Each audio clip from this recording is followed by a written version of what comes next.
Hi everybody, Dan Bailey here with another super fun Fujifilm video. Today I've got a very special guest, Ritchie. Actually, I've never actually pronounced your name, so Ritchie from Rush. Fuji Weekly. I'll let him introduce himself. But he commented on one of my videos recently, and I thought it would be great chance to get to know Ritchie better because I've never actually met him. Uh, but I think that we obviously share a passion with the Fuji cameras, and I thought it would be a great chance for my followers to get to know him and for me to get to know him. And I just figured we could kind of geek out on Fuji stuff for a while and see what happens. So, Ritchie, tell me about yourself. Thanks for coming on, first of all. But yeah, Yeah. Yeah. welcome. Hey, Dan. It's great to meet you. This is literally our first time talking, and it's an honor to be on your channel and connect with your audience members. I feel like you and I probably have a lot in common, and I probably have a lot in common with your audience as well. So I think it's a good fit, and I appreciate the invitation to be on your channel and chat with you, and look forward just to chatting cameras and stuff. Yeah, Um, this will be fun. The Zoom thing is so yeah. weird because, like, if I look at you, it looks like I'm looking. Yeah, it's because the cameras Yeah. actually appear. um, anyway, Yeah. Yeah, it's funny. I have it set up. I have a XT4 recording this, and yeah. it's I have it positioned right above your head, so it's like you're wearing it as a hat. Yeah, I Oh. should do that. I've actually used the Fuji cameras Mhm. as webcams, which was a cool feature that they added a couple years ago. You know. Um, but my desk is a little cluttered. There's sort of no room for it. Not surprisingly, it's full of music gear. Yeah, yeah. We'll have to talk about that as well. Oh, cool. Yeah, Um, so I think it's cool. I noticed that so I just read your brief bio on your website. So you're an engineer or software engineer or something? No, no. No, That's a funny story. yeah. Yeah, Who are you, Richie? Why don't you tell me who you are? So my name is Ritchie Roesch. I run Fuji X Weekly, a popular Fujifilm photography blog. It's known for camera settings. And when it was just it's all kind of grown by word of mouth for the most part, very organically.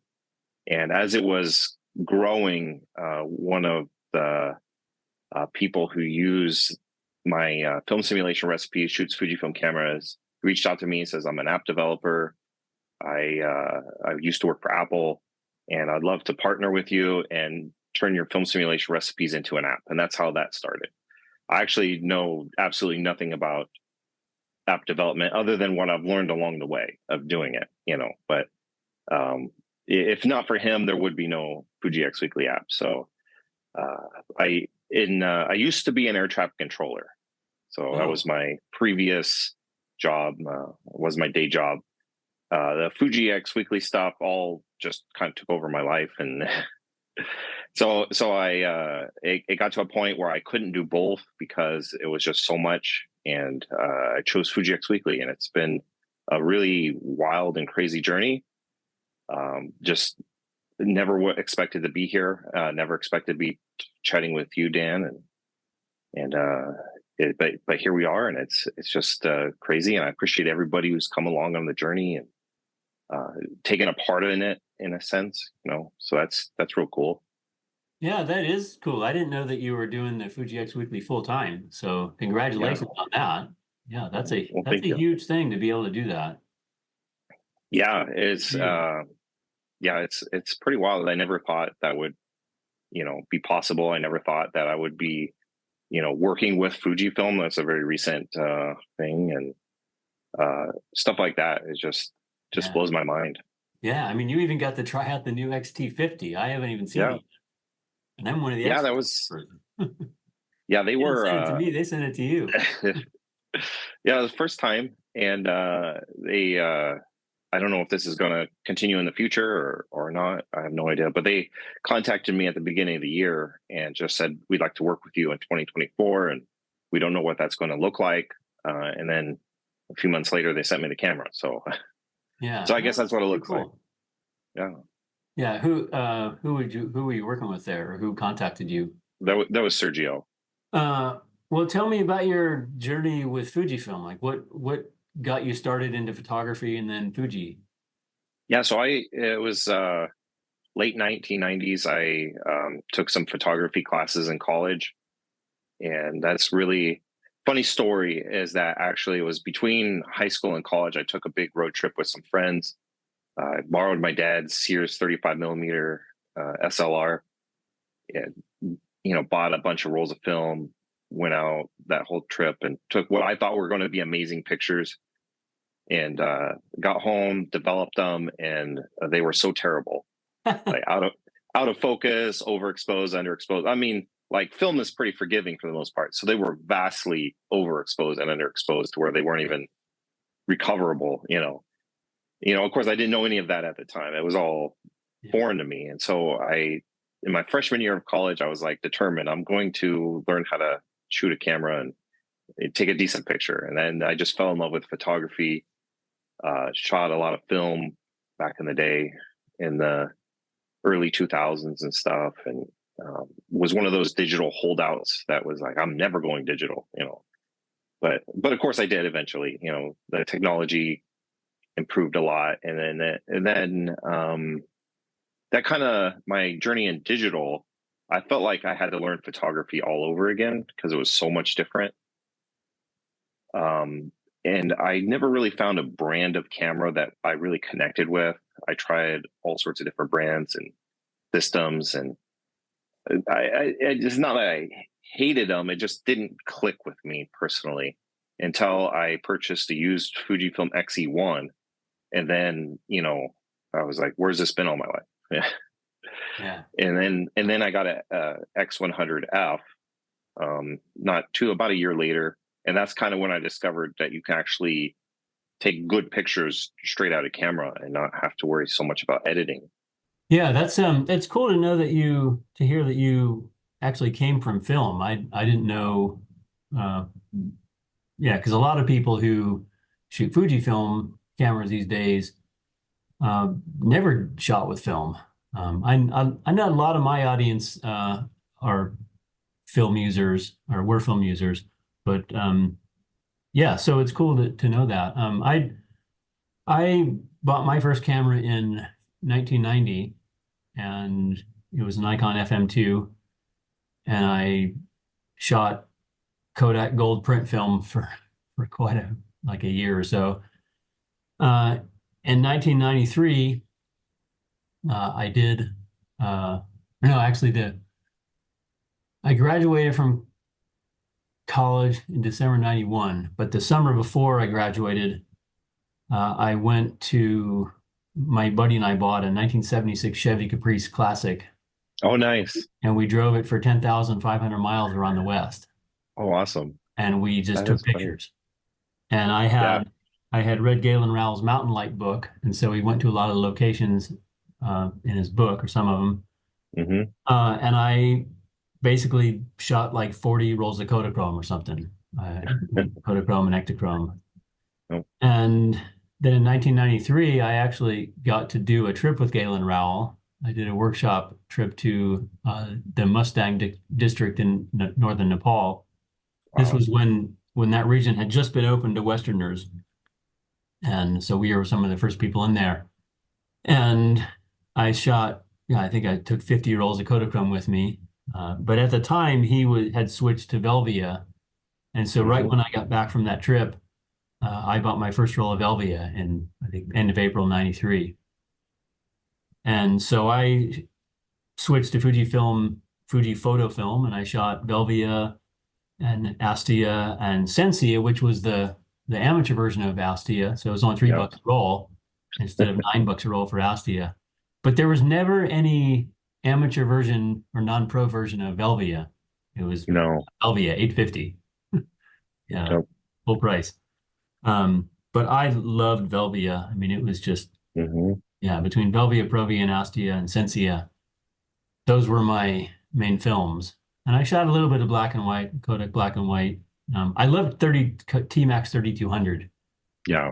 because it had this really gritty, really, really, yeah, really gritty style. And it had this very complicated hexagonal grain structure, Hmm. which I have basically come back to by cranking Acros up to ISO 3200 and 12,800. I usually skip 6400. Like if I want some kick-ass grain, I'll go to 3200. If I want Oh, total grain, I'll just crank it all the way up. yeah, a lot I of think people don't realize that Acros looks really good at high ISO. it does. It's designed to look really good at high Hmm. ISO. And I think Acros at 3200 is pure magic. It's beautiful grain structure. So Yeah, um, I don't want to skip over too much of what you just said. There's a lot that we could talk yeah, about within that. For example, my first car was a 1985 Caprice Classic. So, no way. and I also owned a 1980 Caprice Classic at one time as well. So, so that's kind of Yeah, this funny. was a rust-colored thing, and at the end of our trip, my buddy sold it. So he bought it, and then I flew out from Boston, um, and did the trip, and then he sold it at the end of the year. Um, Yeah. But going talking about film, like I did a lot of black and white. I was more black and white than color, but I used a lot of Ilford Delta 400 and Ilford Delta 100. Those were like my go-to. For color. I shot, a lot of Kodachrome and Ektachrome, but I did also use like Velvia, and, some of the more expensive films when I could afford it, but usually it was cheaper, gold or, something Ultramax sometimes, what mostly Kodak films more than Fuji films, um, but Velvia was definitely one of my favorites. And I also used like the Kodak Ektachrome E100 VS, which was kind of Kodak's version of yeah, it. I was gonna mention that. Yeah, they had the 100 and the VS. Was that the Lumiere film? That's what they called it. I think Let me, so. let me look that That, up. that sounds right. Yeah, because Velvia had a really cool name, and Hmm. so Kodak Ektachrome Lumiere, Yeah. 100X, and then what? Yeah, like 100, 100V.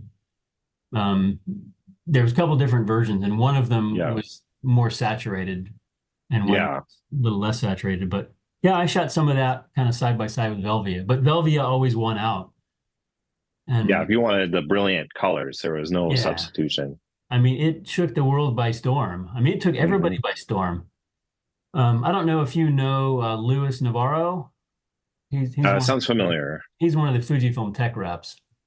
Oh, okay. That's where I've heard of him. I've never actually met him in person or anything, but yeah. Okay, so yeah, I've done a lot of trade show stuff with Louis, and Hmm. Louis actually worked for Fuji when Velvia was launched, and Oh, nobody wow. knew. Like I'd always read that nobody knew, not even the sales reps knew what was coming. Like Japan just said, "Okay, here it is." Huge secret, and Louis confirms that yeah, he was there when it launched. That's pretty exciting. That Some is. That's of amazing. the Fujifilm guys that I know actually got to ride in the blimp. Wow. Fujifilm had a blimp for a while. Yeah, That's because that crazy. for probably the '84 Olympics, and that was kind of where Fujifilm broke their foot into Mm.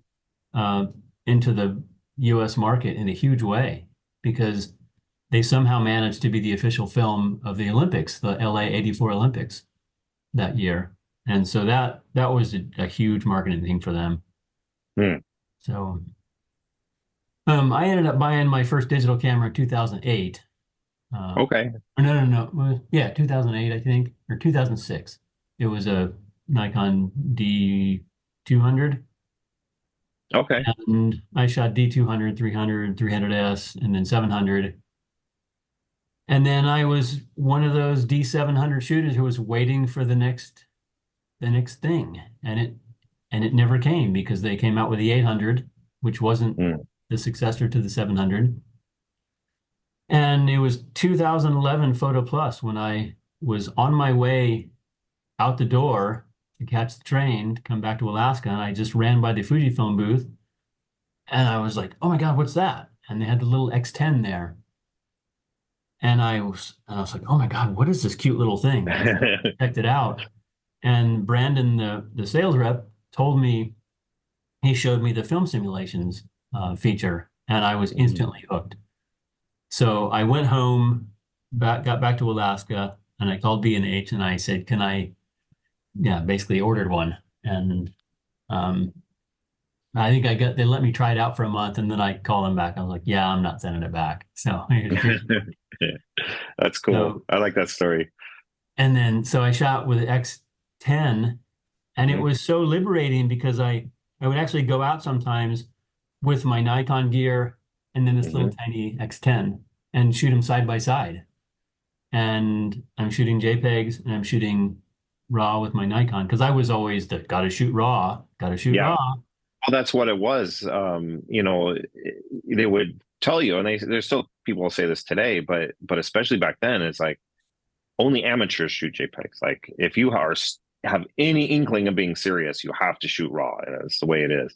So, I was the same way. I got into digital. My first digital camera was 2009, and it was a Pentax because I had a Pentax K1000 film camera, and you could use the K-mount lenses on the digital camera. So I was like, well, might as well, get a camera where I don't necessarily have to buy a bunch of new lenses for it. And so yeah, my introduction was Pentax.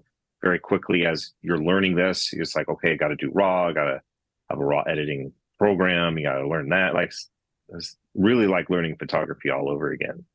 Yeah. The thing I've even got a blog post sitting up there from years ago, why you should always shoot RAW. I mean, Hmm. I was one of those guys who advocated always.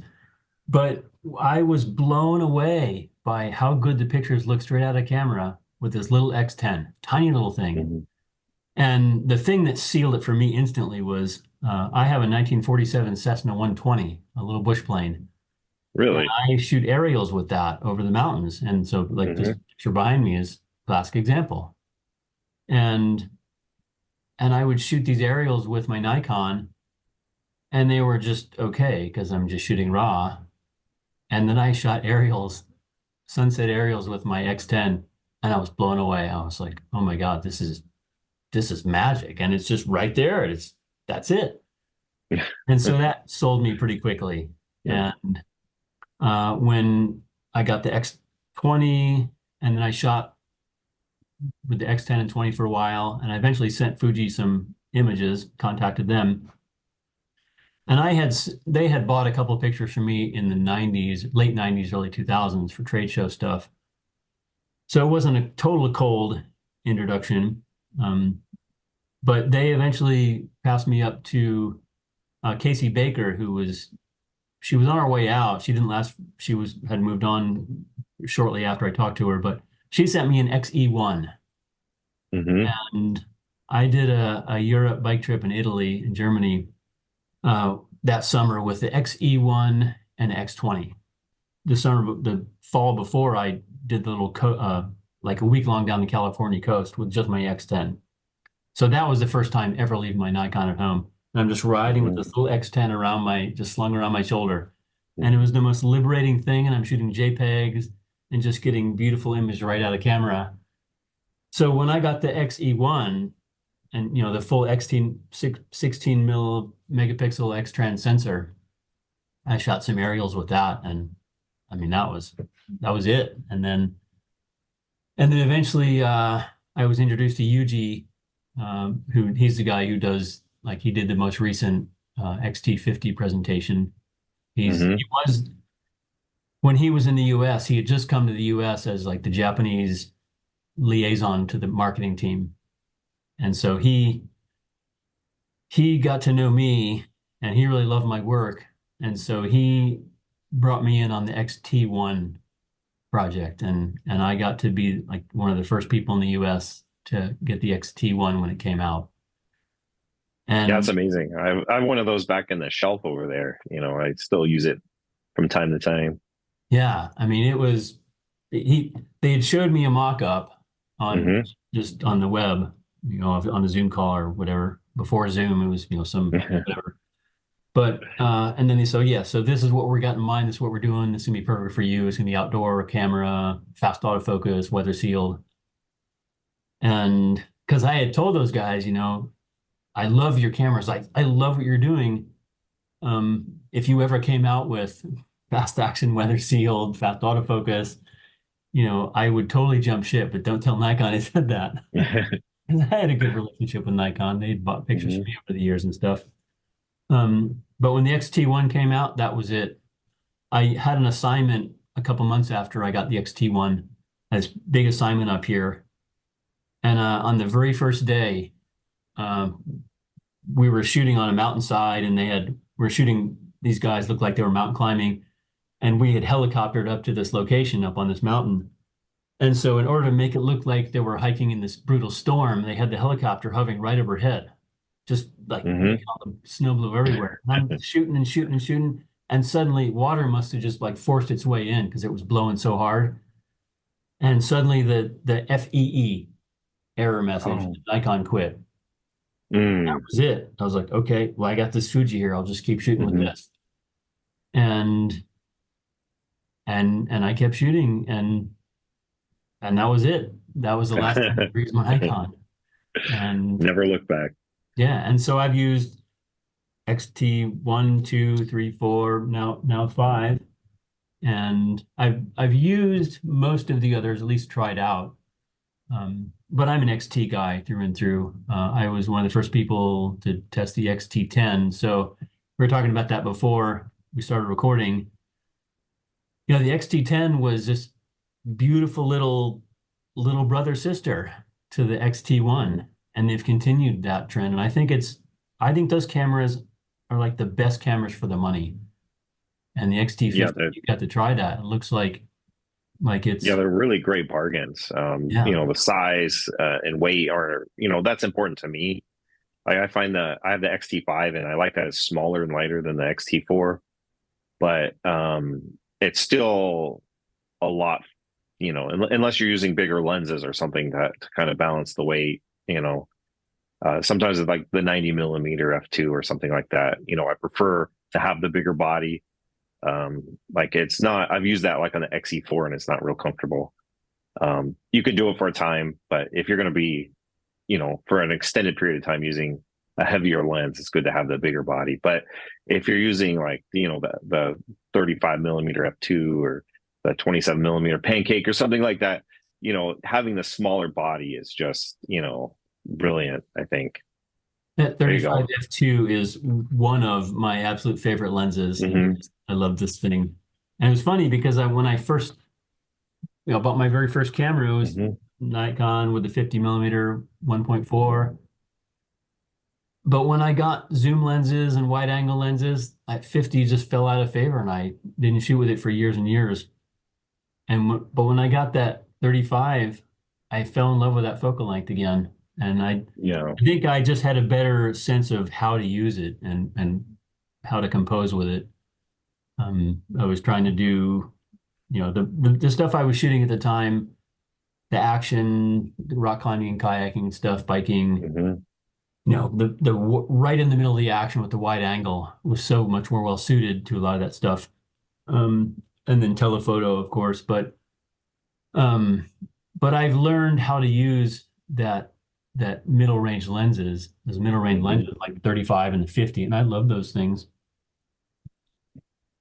Yeah, Um, I'm more of like a prime lens kind of photographer, and I don't use a lot of zooms.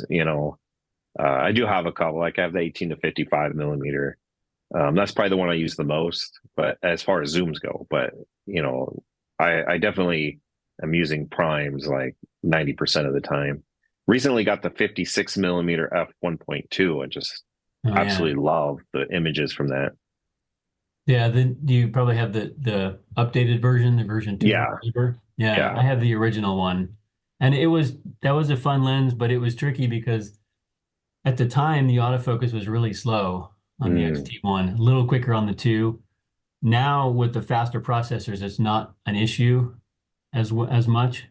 But now the updated versions, cover the resolution of the 40 megapixel sensor. yeah. Yeah, I'm generally primes wide to middle and zooms long range. Okay. But I think this is kind of the perfect segue to get into probably the meat of what we should talk about. Hmm. So the XT50 has the new film simulation dial. Yeah. So what do you think of that? Well, so that's a really interesting question because a lot of people don't seem to like it. I think it's a brilliant move Really? by Fujifilm. That I Fujifilm made something that people don't like? don't like They put a it. new feature on a camera that people grumble about? Yeah, yeah, imagine that. Yeah. But uh but yeah, at first I was like, well, what am I supposed to do with this? Because I use film simulation recipes, which require like a specific film simulation. And so there's a few that actually will work well with a lot of different film simulations, but most of them, if you take it out of the film simulation that it's intended for, it'll give you worse results. And a good example of this is a couple years back, Omar Gonzalez did a video where he was using some of the film simulation recipes, and he used a recipe that calls for classic negative, but he accidentally used classic chrome with it, and the results weren't very good. Um, so I like to bring that up just because it illustrates so well that the recipes do require a specific film simulation. And so if the dial is on the wrong setting, right, then you're going to get worse results. It's kind of Um, funny because like the XT50 has this film simulation dial, but I mean, the whole thing of what you do is taking them beyond. yeah, But I guess from that standpoint, you're always starting with the film simulation. yes. That you So, almost always that's the beginning point is the film simulation. well, yeah, it has to And be. yeah, Yeah. yeah, there's been a couple times that actually wasn't the starting point, but that's a rare exception and not the norm.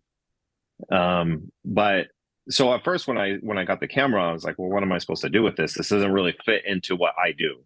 This isn't the But Ritchie Roesch dial. This is, yeah, exactly. But then I figured it out, and I found a way to actually make it work really well, and then I loved it. And like so I went from being like really confused and not really knowing how I'm going to incorporate this in my photography. Am I just going to leave it in the C position all the time? To then being like, I'm using this thing like frequently. because So it does, you can't save recipes. The 8 film sims on the dial are fixed. You can't yes, save recipes, and you can't save recipes to the FS123 no, notches either.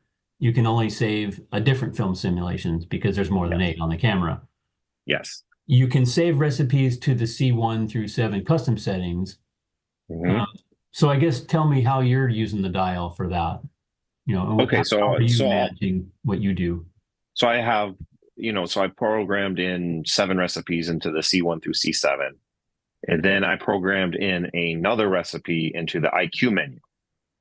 And so when you have nothing selected for C1 through C7, that reverts to whatever's in the IQ menu.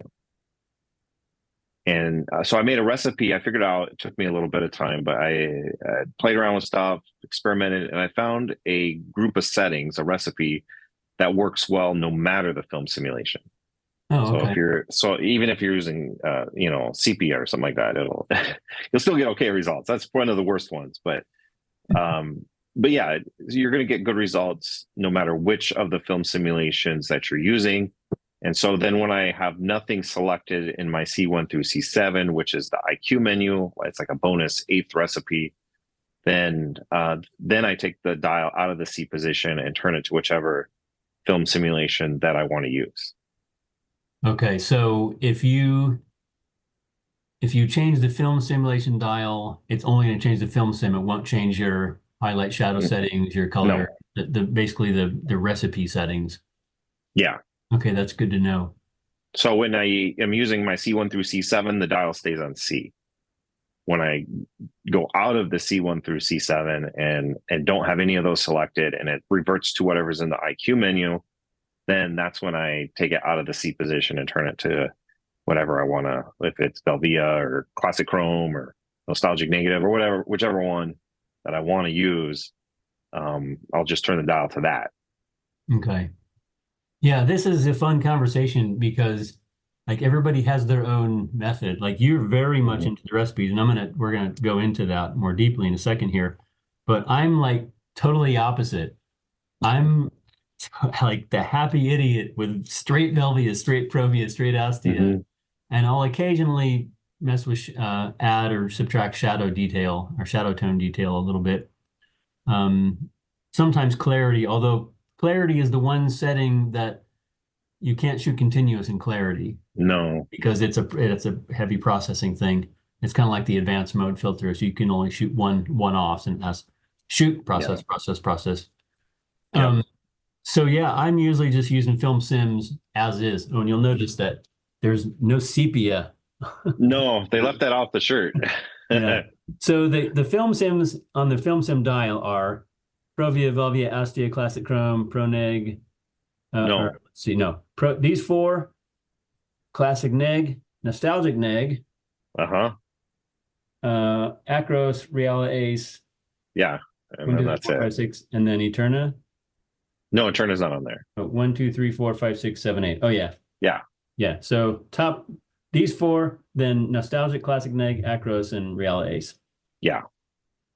So I'm a happy idiot shooting those things. But you have obviously found a really cool passion in creating and sharing recipes. So tell me how you kind of got into that and what Yeah. drives you and how do you figure this stuff out? Like what's your method Yeah. for, because you've got a very diverse selection of recipes. You're like creating recipes for films that some people don't even know exist, or just films that people haven't heard of for years. It's like, oh, this Ektachrome, blah, blah, blah. Wow. Yeah. I don't think I ever shot with that, but yeah, so tell me more about that. Yeah, so those are great questions. So I started out, I told you earlier that I started out on a Fujifilm Xe1. That was my introduction to Fujifilm. And it was when I got the X100F about a year later that I realized that you can actually do really good JPEGs with it and not have to edit the raw pictures.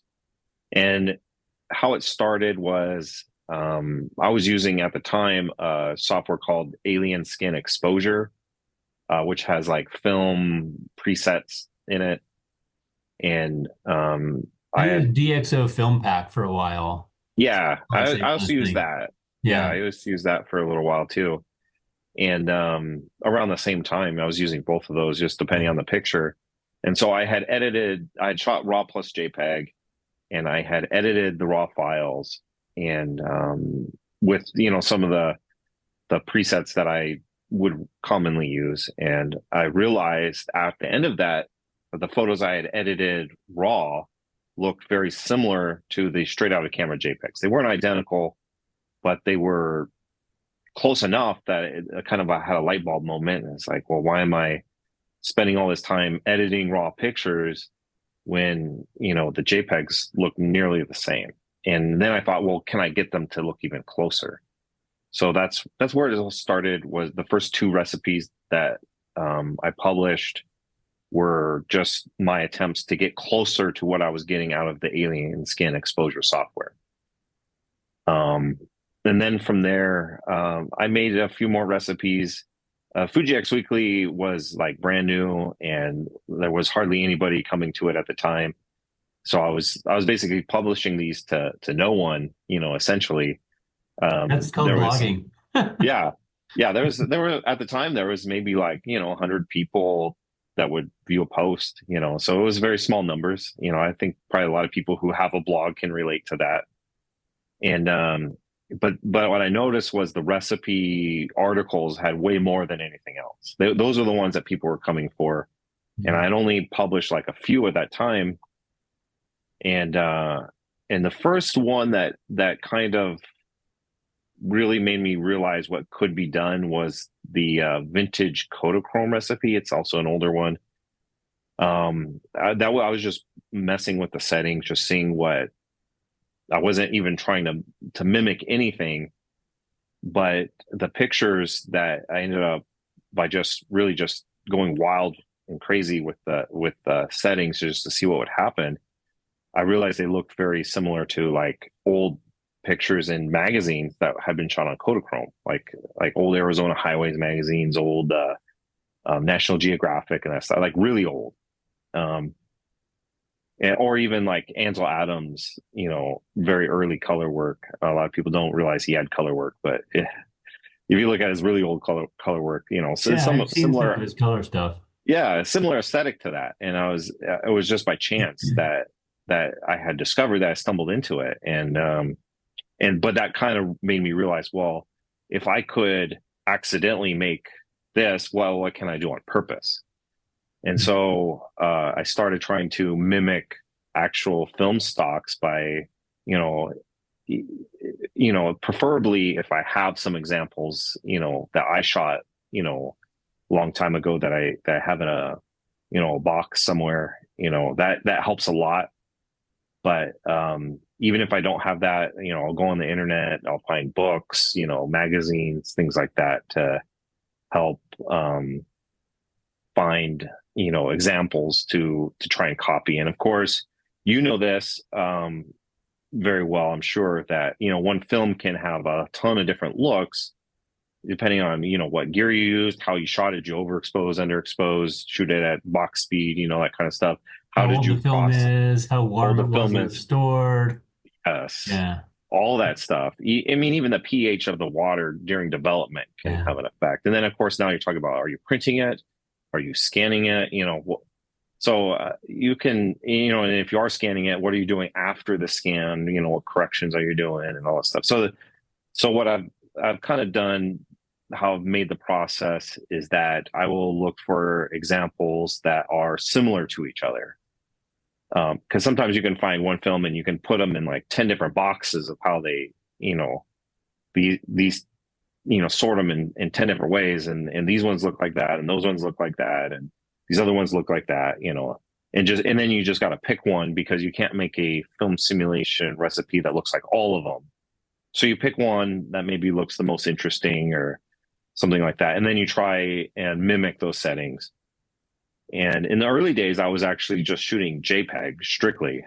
And so that meant guessing some settings that it could be, going out, creating some pictures, and then realizing you had it all wrong. So then going in and doing it again and taking more pictures. And that was a long process. And at some point along the way, I realized, if I just shoot RAW plus JPEG, then I can reprocess the RAW file in camera. And that's a lot easier. I can just have like a group of pictures. I can go out and capture 20 pictures and then just keep reprocessing those same ones again and again and again while I refine, the look. And then once I think I have it, then I can go out and capture, 40, 50 pictures with it and then review those.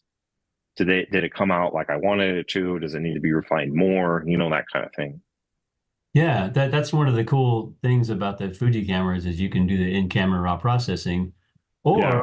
or XRAW Studio. Do you ever use that for the I have used XRAW Studio before, but I haven't used it in several years, so I do it all on the camera. Yeah, but you could do it You in could, XRAW yeah. Studio because it's the same thing. You're It's still using the exactly the camera same. in process or in camera raw converter as the engine. Yeah, So the main advantage of using XRAW Studio is you can see it big on your screen, right.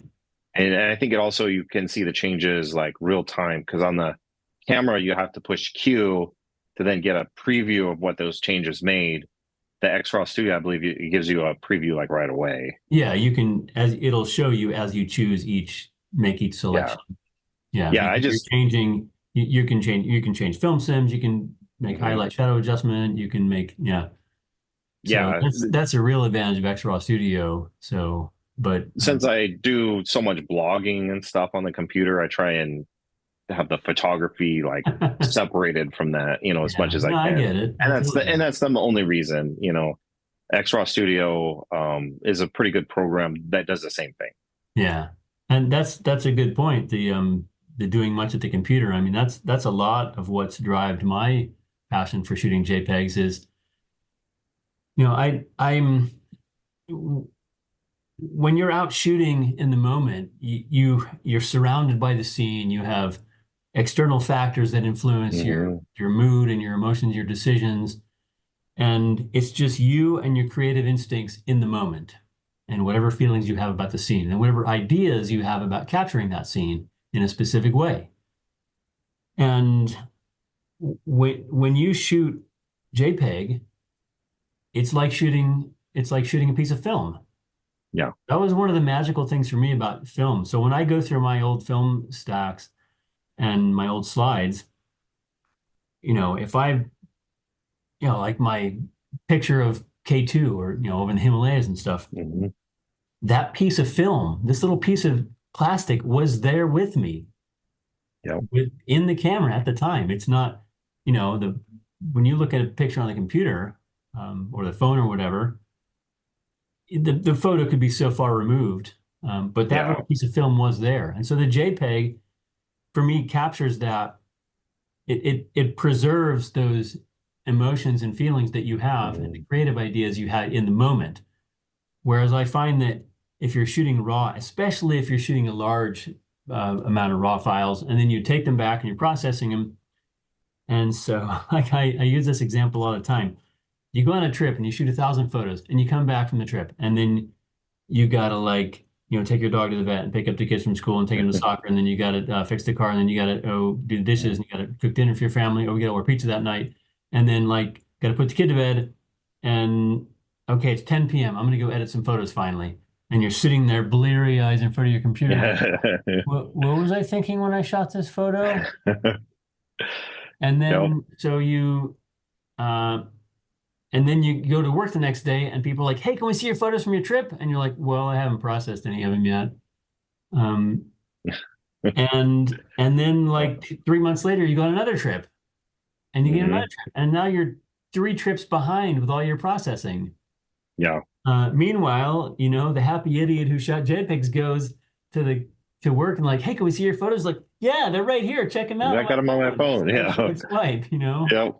Yep. So, Yeah, I have a so laptop, an old laptop from, yeah. years ago. I haven't used it in probably 5 or 6 years, but there's just thousands upon thousands of raw files that have unprocessed still sitting on that laptop, and then will probably forever be on that laptop. Yeah, I mean, everybody has their backlog of raws that they're Mm. going to get to at some point Yeah. and never do. And Yep. but just for me, it's the process, like you said, of taking photography away from the computer as Hmm. much as you can. And we all need the computer at some point.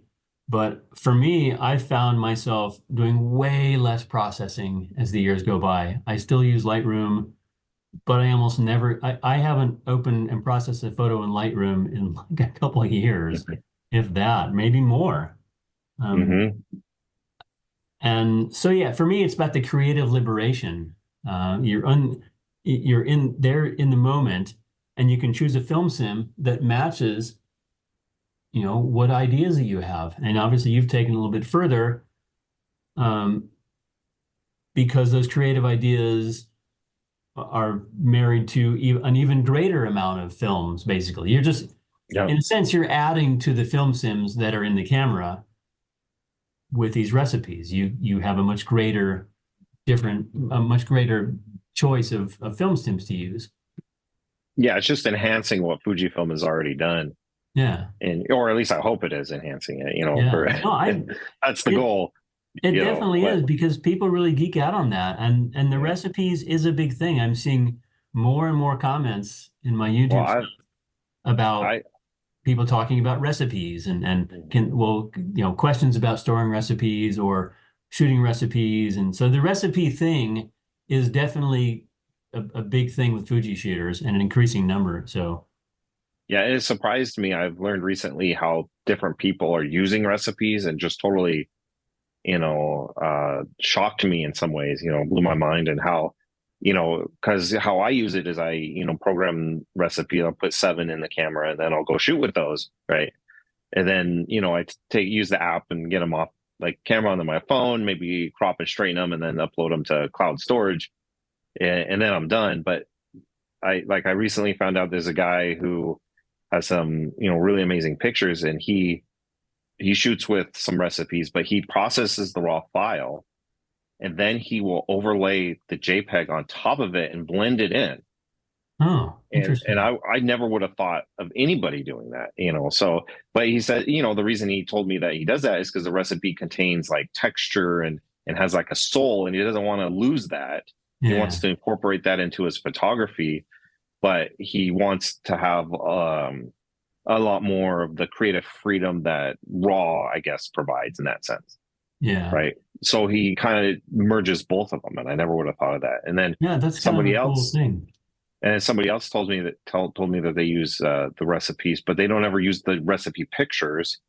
What they want to be able to do is what you were talking about, how you get home and you don't even remember what the picture was supposed to look like, what you're feeling. They use the recipe to remember what they wanted the picture to look like, and then they will edit it, the raw picture, to look similar to the JPEG, Oh yeah. which I'm not sure why you would do that, but that's their method, that's their process, and it works for them. Yeah. But I would have never have thought of that as one of the things, and some people are using them for video, and I think that's kind of underappreciated, underutilized. Not all of the settings are available in video mode. Like you can't do grain or color chrome effect or clarity or stuff Right. like that. But the settings that are available, they'll use those, and then that helps them not do so much color grading later, and that kind of thing. Yeah, which color grading is basically raw for raw processing for Lightroom for video, Photoshop for Yeah. video. Yeah, I used to be scared of video because of the Pandora's box of everything, gear, Hmm. storage, more gear, more equipment, more money, more time. Like I don't have enough time as it is. Like, Yeah. Well, it takes but so I've much time. yeah, but I've learned how to like manufacture time, and so I Hmm. have more of it.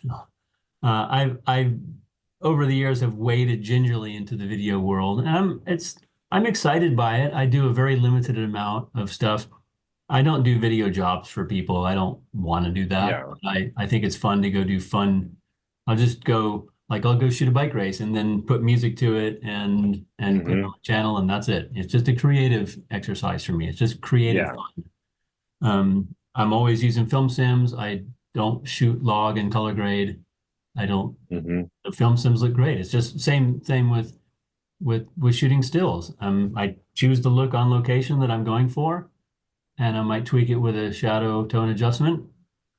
Um, I found that classic neg seems to look really cool in the forest and with lots of Yeah. greenery. It just has a very cinematic green look Yeah. it's not real. It definitely has a characteristic look, but it's got an interesting feel. I've I've had fun shooting outside with classic neg for video. Yeah. That's really interesting. I've never actually done classic. Usually, the videos I have it set up to Eterna, just because it has that Yeah. the tonality, but yeah, the colors, the harsher tone of classic negative, that would be, I like, like you said, the way that the greens are different, they're not real. I think that would be really good. That would be an interesting experiment to play around with that, specifically for video. Yeah. I most of my all my YouTube videos of me standing in front of the camera doing this are Eterna. Yeah. Last year I went to visit my dad and I shot a bunch of video of him. He does wood turning. So he was making a bowl. And so I shot a whole bunch of video. I think that was all Eterna. And I'm in the Hmm. process of editing it. Um, so I shot that was last April, and then I got back and I injured my shoulder and had rotator cuff surgery, Mm. and then couldn't do any editing for a while. And then as soon as I got better, I didn't want to sit at my computer. I just wanted to go ride my mountain bike. I couldn't ride all summer. So now I'm finally a year later getting back to editing and stuff. And it's fun to go look and like remember shooting that. And so most of that was all Eterna, I think. So tell me about these guitars that you have. I want to hear more about that. So I have a music problem. Uh, I've been playing guitar since I was 15, Hmm. and I'm 56 now. So that's some math and a long time. But I went to music college. I went to Berklee College of Music for recording engineering. Well, I went in there for guitar, but I quickly realized that almost everybody was way better than I was. Yeah. And there was like 2,000 guitar players who just were so much better. So I went into recording and music production, and I Hmm. loved it. And I had a great time, learned some incredibly valuable skills. Uh, and then I bought a camera while I was in music college. When I graduated, I was a little bit burned out from the music thing, but more than anything else, the closer I got to graduation and was thinking about my future, the more it occurred to me I'm much more well suited to running around outside with a camera than sitting inside a windowless recording studio or a smoky bar, like mixing Yeah. a band, running live sound or something. So as soon as I graduated from Berkeley, I was like, how do I be a pro photographer? And so I just started veering towards that. And eventually, in 2000 or 1996 is when I went pro, full-time pro. So I've been pro for Wow. 28 years, something. That's impressive. So, and it was all film for a while. And then Hmm. the thing that really kind of took off for me was my own blog. I started a blog and I had Hmm. like 10 readers. But I started writing. I When I first moved to Alaska in 2008, I was having a hard time finding work because I was the new guy in town in a Yeah. good old boy network where like everybody was like, "Oh, your stuff's great, but we always use so and so." Yeah. Okay, well, if you want somebody who's not so and so and a new look, call me. And so I started doing some freelance writing and eventually started doing my blog. But I started writing for a blog in New York City called the Photoletariat. Okay. And if anybody remembers the Photoletariat, definitely leave a comment below. But that was a photography blog, and I was a senior contributor. And basically, I got to write about whatever I wanted. And she would publish anywhere from one or two articles a day. And that went for 2 years, and I got paid for it. But I also gained a following and gained confidence writing and kind of figuring out how blogs work and how to make money with them and how to just kind of how to find audience and you realize that some of the stuff you write doesn't get any traction, some stuff does, and you figure out what works and what gets response. So when the Photoletariat ended, 2 years after that, I basically took all that knowledge and started building my own blog up more. And that has led to pretty much everything. Everything that I have is originated from the blog with, whether it's people like Fujifilm or my books that I've had published. My first book was published by Focal Press, and because at the time the publisher had seen my blog and liked my work. So yeah, it's interesting when you find a passion and you pour your heart and soul and your time into it. And I've always lived this way. If there's something that you love to do, you should do it. Yeah. And and the universe will sort of find a way to make it Yeah. work. You might need a lot of patience, right? And Yeah, it's going to take right. some hard work. And I recommend that for everybody who's watching this. If you have a real passion for something, and just do it, and it may take a long time before you see any fruits of that labor, but eventually, if you keep at it and keep going and keep working hard and push through all that, eventually it'll happen to where you'll get some benefit out of that. Uh, for Dan, is he can say all of his success has kind of come from that. And for me, if I hadn't kept going when the blog was small, very few people were coming, then there wouldn't be any Fuji X Weekly today. And if I didn't keep going when it grew to be like almost overwhelming because I also had a day job, that was very stressful, then, there was a lot of leaps of faith that had to be taken and things like that. And I think you just got to keep going and keep working through it. And eventually something will come from that. And if it doesn't, you will have spent all that time doing something you love anyway. Yeah, exactly. That's the way I view life is do what you love because even if you don't make it, you will have spent your time doing something you enjoy. And that's important. And that's everything. That's Yeah. you should do what you enjoy in life. Yep. Um, There's so many people who don't, they spend their whole yeah, life doing something they hate. And then at the end of their life, they're like, well, I Yeah. regretted, not taking more vacations and stuff like that. Take a chance on what you love, you know. So getting back to music, you had said that you had some music background, or I don't personally, I love music, I oh, especially love like classic rock and things like that.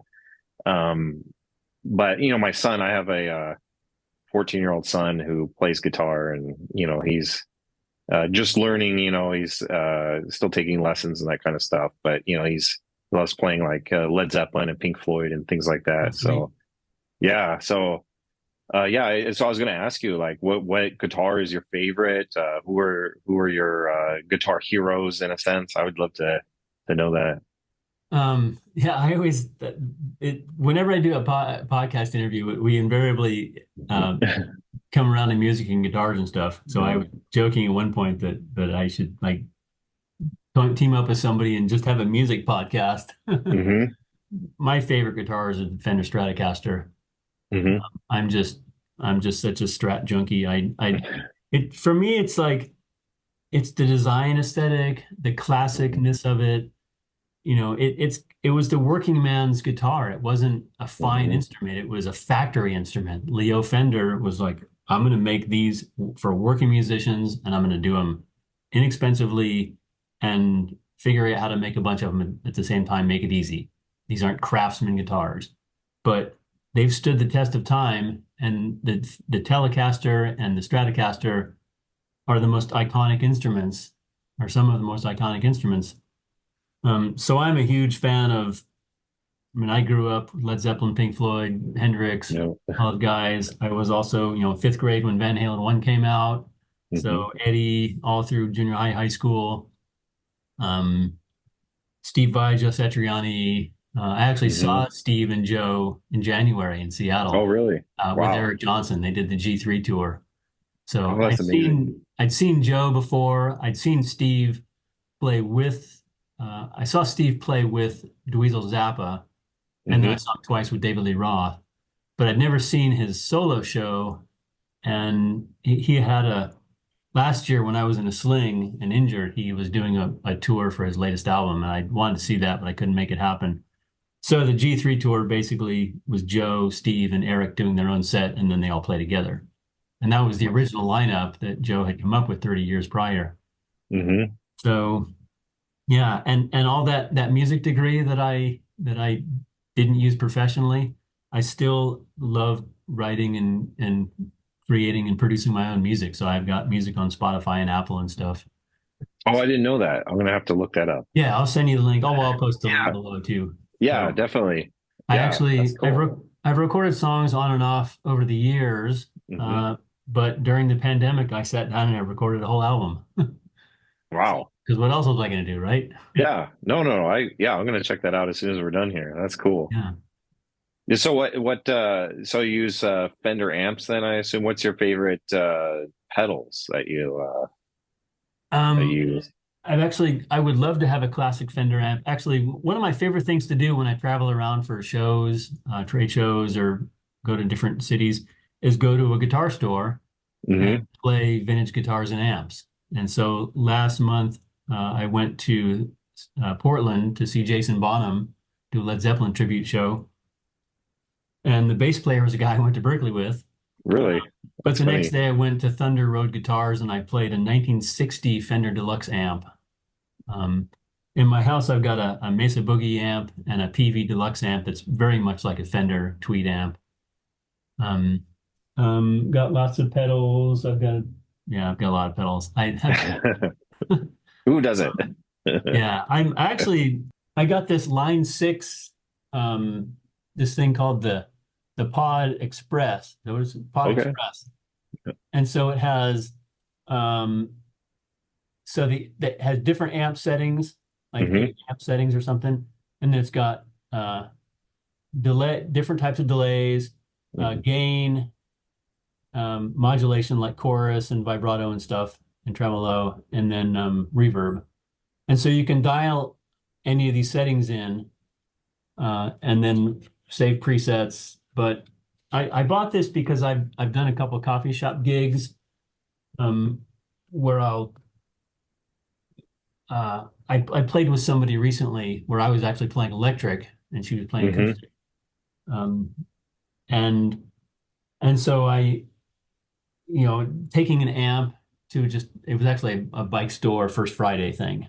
Um, and so I decided that it would be way easier to just take something like this and plug it in, and I have a little Bose PA speaker, and that would give me a variety of really good looking, really good sounding settings without having to take an amp and deal with that. So simplifying my life is like shooting JPEG, Yeah. shooting JPEG on guitar. So, So which yeah, is like, I'm gonna have to come up to Alaska now yeah, and watch you play live. That's gonna have to be a goal of mine now. yeah, and I'll take you a ride in my plane. Yeah, let's do it. But the way we can tie this in to our Uh-huh. photography discussion, so basically, line six has put preset sounds. They put preset amp sounds and preset effect sounds into this pedal. When I was shooting raw, I was not a guy who used presets. Or when I was, most people, when you use an amp, you fiddle with the knobs and pedals and stuff and you get the sound you want. When line six came out with, preset technology for audio like 20, 30 years ago, and it's gotten so good now. Well, in the past few years, I found myself being attracted to using presets with photography, which is pretty much what these are. Yeah.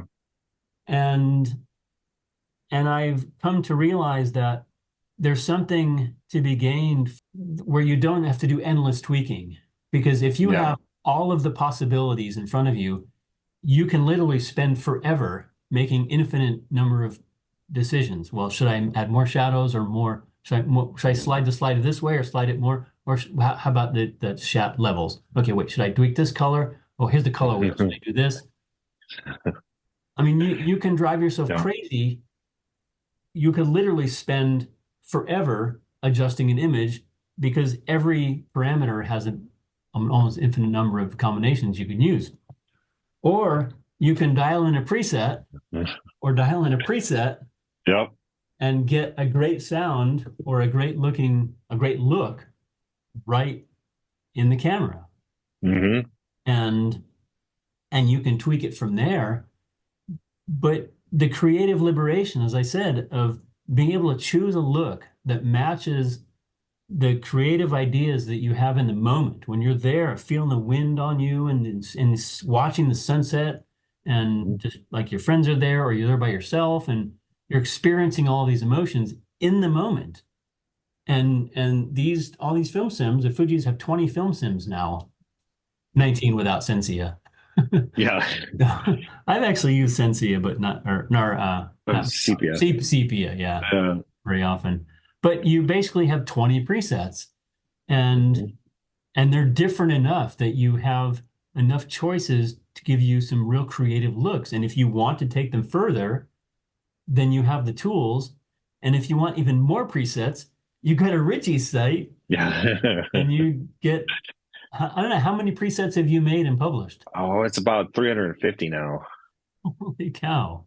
Yeah. So, different camera sensors and stuff like that. So, Yeah. not all of them are for every camera, Yeah. Oh, but that reminds me. We're going to talk about this. So I noticed on your site that you have recipes that are specific to every sensor because hmm. every sensor has slightly different characteristics. And so you'll have these recipes are for first gen X trans sensor, these recipes are for second gen, blah, blah, blah, all the way up through fifth gen with XT5 and stuff. Yeah. Um, so I've shot with starting, like I said, all the X trans sensors, XE1, XT1, 2, 3, 4, 5. So I've shot with and seen on an intimate level thousands of pictures with each generation sensor. And I don't necessarily have a favorite. My favorite is whatever camera I'm using at the time, Yeah. which right now is the XT5 because it's the most brilliant, simple, wonderful, ergonomically awesome camera I've ever used. But I do get comments from people asking or stating which sensor is the best. And so there are people who are convinced that the XE1 has the most magical looking film-like sensor, or the XT1, or blah, blah, blah. And so I wanted to get your thoughts on that. Do you see a difference between X-trans sensors and Well, a favorite, or is it just a thing that's like, is it there not a is a thing? difference, but I think it's very small difference, and I think it's misunderstood generally.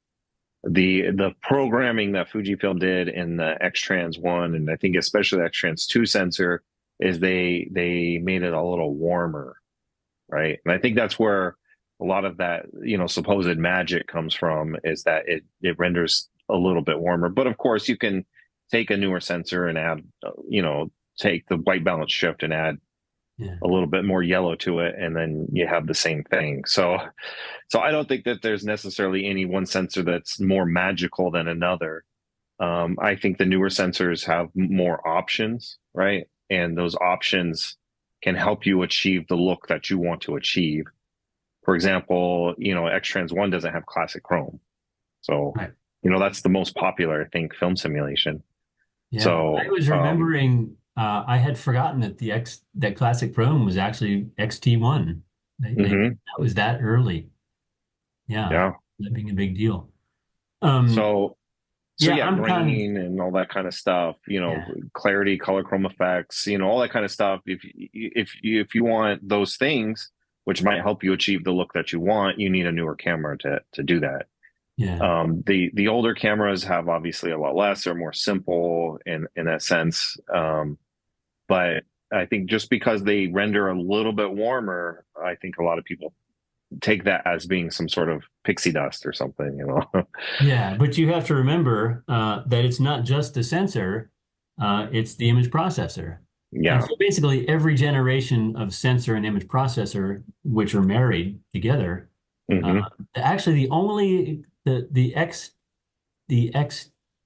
S20 is the only one that has separated those. So you have actually uh, it has the XT4 sensor, but Hmm. the XT5 processor for the Yeah, XS. I think there's one other one that I can think of that's like that too. It's the often forgotten XM1, Oh which yeah, has the X-Trans 1 sensor and the X-Trans 2 processor. that's right. Yeah, the looks XM1. I remember that. That was a cute little camera. Yeah. But yeah, so every sensor and processor for each generation is improved with better color rendition and reproduction. And I think where you notice that, especially in the early days, is the reds and magentas, because those are Hmm. the hardest colors for the sensors to reproduce. Yeah. I noticed one early on, I would for a few years in a row, I shot the MS 150 bike ride up here in Alaska. Okay. Up. And and so there was always a FedEx team. And so their jerseys were purple for FedEx purple. Hmm. And I one year I had this little Fuji I'm XP something, the little weatherproof, waterproof Oh, point, okay. Yeah. little yellow thing. And I brought that with me that day. So I had my Nikon and my little Fuji. That was even before I was a Fuji shooter. Before I was before the X10, I was blogging, and I think Focal Press Blog wanted me to test this camera, and so they sent that to me. And what I noticed that was my Nikon had a really hard time with those purples, and I was shooting raw. Um, and so then shooting raw and then to try to tweak those purples was really challenging. But this little Fuji nailed that purple right in camera. And it wasn't like film sims, it was just picture. And it Yep. nailed it. So the Fuji color science is astounding. The color, the science that goes into these and the legacy. I mean, no, who knows color like Fujifilm? Yeah. I Um, mean, they've been doing it for so long. yeah, we're But 95 like, years or whatever. I think even like going with what you're saying, I remember reading once where they never felt Fujifilm did it, they did their best, but they really didn't feel like they could nail like the Velvia film simulation until they got to X-Trans 3. So and it was the struggling with the reds and that kind of Yeah. stuff was where they were trying, but they couldn't quite get it right but they finally felt that with whatever tweaks they were able to do with the X Trans 3 and probably the processor more than anything, Yeah. they were able to get it how they wanted it. Yeah. Which is funny because I shot Velvia with my X10 and was in absolute love. And I had shot Velvia. But as we said, Hmm. when the thing with Velvia is, they made the Velvia was designed to give you a larger than life look. So Yeah. it wasn't so much the look of Velvia, the exact color renditions. It was the fact that it imparted this larger than life look to whatever you were shooting, Hmm. especially in the sunshine. And so even though the X10 little EXR sensor wasn't reproducing Velvia 100% perfectly, I didn't care. It was beautiful. It had that mood. And I think that's the Yep. thing is even though those early film sims weren't perfect, they perfectly captured the mood of Yeah. each film sim is what they were going. And that captured me, that drew me in. And I mean, we can geek on about whether, well, it wasn't until blah, blah, blah that they Yeah. can't do, and but who gives a shit? Who It cares? doesn't matter. Yeah. It's art, it's photography, it's all about feel. And I Yep. was thinking about this when I was, because I think about guitars a lot. I was, when you play a guitar, play a Fender guitar through a Fender amp or Les Paul through a Marshall or whatever, and it just like, oh my God, it's that sound. Even drums, like a snare drum, has just that magical sound, but it's sort of just an arbitrary noise that our history, our cultural history and memory have attributed to in such a way that it's pleasing for us. But like I was sitting in my car, I was like, drums, why is drums don't have to sound like that, but that's how modern drums sound because that's how we've grown up with that sound, and they're always trying to get Hmm. a similar sound. And like playing a Stratocaster through a Fender amp, you get this twangy bow, Hmm. but that's an arbitrary sound. A bow is is completely arbitrary noise. And the colors in a film sim are completely arbitrary reproduction of what's in front of you. But the point is, it's all about feel and emotion. Yeah, just it's designed. What inspires you about this scene? And does this particular arbitrary collection of colors or noises from your instrument excite you enough to play or shoot things that you love? And that's really what all this is about. Yeah. Yeah, because you can go on forums and read endlessly about which distortion pedal is the best. But in the end, if you're playing in front of 10,000 people and you kick on that distortion pedal and play a wailing solo, nobody in the audience will care what pedal you're using, and nobody will. And if you have two side by side, no one will know, and no one will care. It doesn't Yep. matter what's on the back end. It's only what comes out the front end, but it's the back end stuff that Yeah. helps you bring that creativity forward in such a way that excites you and other people. I think that's a really good point because, like, when you have a photo on your wall, I've never been asked by anyone ever, like, what camera I used or what film simulation or Yeah, how much editing I did or anything like that. People just look at the picture and be like, "Wow, that's a nice picture." right. And my The technical example, aspects only matter to those who maybe are really intimate into what you're doing. or But maybe I even should then, it think about doesn't other really things. matter that much. Yeah. Yeah. And like the pixel thing. Well, what's the resolution? I don't know. Let's look at it this close and find out. But nobody is supposed to look at a picture that close. No. And reproduction size is relative to viewing distance. And so if you Hmm. have a picture that's 10 feet tall, you're going to look at it 30 feet back Yep. and go, oh my God, that picture's great. No one's going to stand in front of the airport poster and go, I can see grain. And if they Yep. do, they need some serious help. Yep. So, That's funny. yeah. So it's all about a bunch of arbitrary Hmm. qualities that are designed to inspire us in such a way. And Fuji's history with their arbitrary color schemes and profiles seems to do that in a really effective way. It inspires people in a huge way. Yeah. And obviously the cameras allowing people to tweak those further have inspired you and other Hmm. people to take that in a new direction. And in turn, you have inspired people as well to do that. So that's really Yeah. cool.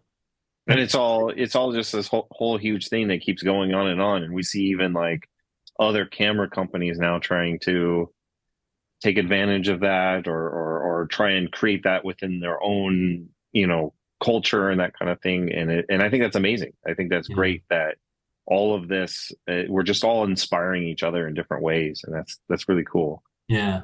I had a guy emailed me the other day, and I still haven't answered him yet because I'm not quite sure what to say. I mean, I know what I'm going to say, but he asked me, a friend of his sold his Leica to buy the Leica monochrome, and it Hmm. got him thinking about more black and white, and he has a GFX. And he's like, have you ever, you know, what's your experience with converting to black and white? Ideally probably shooting a RAW with your giant megapixel GFX and and then converting. And so my answer is probably just going to be, yeah, shoot Acros with your GFX. It's going to Yeah. be beautiful. It's going Yep. to be it's going to be so beautiful. You won't even need to just like, yeah, that's my answer. Shoot Yeah. Acros on your GFX. So, kind of a funny story. I was just in California. I just got back yesterday, and I went out. I don't even know where we were, El Segundo or somewhere. Anyways, I went out on a pier that was out there, and just ran into somebody with an X Pro 3, and turned out it was a family that shoots all Fujifilm. That the X Pro 3 actually belonged to the dad, but the son was using it. But he has his own Fujifilm, and then his brother also shoots Fujifilm. They all were using recipes in the Fuji X Weekly app and all that stuff. But what And you're was like, cool is they hey, were, you know who I yeah, am? I'm yeah, Ritchie. yeah, you know, So I, introduced them and introduced myself to them and had a conversation. It was really great. But they were able to pull up on their phone pictures that they had just captured, the day before, a couple days before, or whatever it was, and on their Fujifilm cameras, they had already gotten them on their phone and everything, and they were like absolutely beautiful. But they were cool moments that, because they had used a film simulation, it captured those colors like you were talking about, and just the mood of it so beautifully, and they didn't have to do anything in order to share those with me. Even though they had just taken them the day before, or 2 days before, whatever it was. Up on the up on some cliffs, on a bench overlooking the ocean, and at this raceway that they had gone to, and it was really cool to be able to see somebody do that. And I think the more that gets ingrained into photography, like you can just shoot acros and have a great black and white picture Yeah. without having to do all this other stuff, and be able to get that on your phone and share it with friends or post it online or whatever it is, or have it printed, that we're not doing nearly enough of that in today's age, Yeah, but I don't do enough of that. I don't really have room for a printer or a wall space for pictures, but well, not with all those but I feel guitars. that's something that's missing in my life Yeah. because there is something magical about I've had some of my pictures used by Fujifilm Hmm. for to demonstrate to show off the printing papers that they have. And so I Hmm. have this pack of sample pictures. And I'm like, this would be so cool to do this, but I just don't fall down that rabbit hole yet. Yeah. Yeah, I got a few.